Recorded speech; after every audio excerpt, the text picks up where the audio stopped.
Gawa uli akong smoothie ngayon kasi nakabili ako ng prutas sa palengke. Ayan, may avocado ako, may banana at may apple.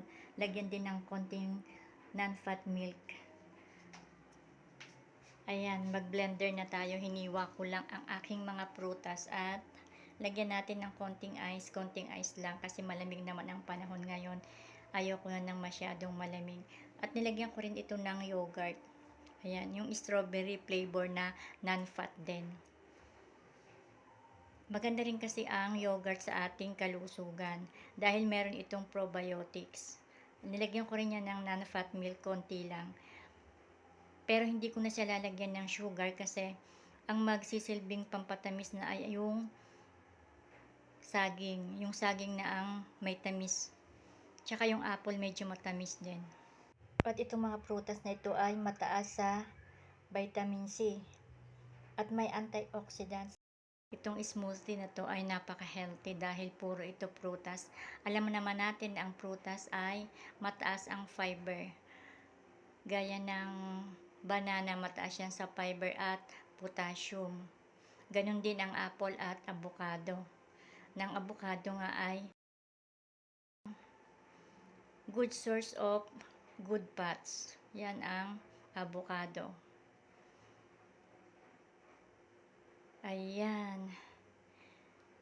At ito nga, ginamit ko na ang aking bagong blender.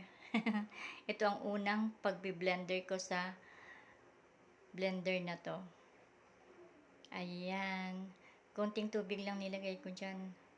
At ako lang din naman ang iinom nyan. Prutas muna ako. Hindi pa ako nagla-lunch. Tama-tama, ito muna ang aking iinumin. Kasi ang pagprutas ang ininom natin, nakakabusog. Para na rin tayong kumain ng rice. Ayan, isang baso lang yan, busog na talaga ako hanggang hapon.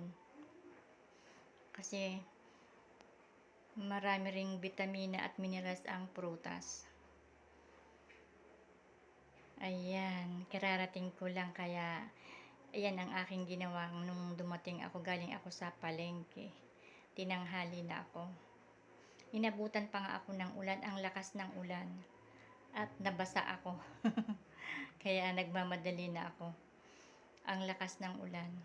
Ayan, tikman na natin ang ating smoothie. Fruity smoothie with yogurt. Ayan, ang sarap.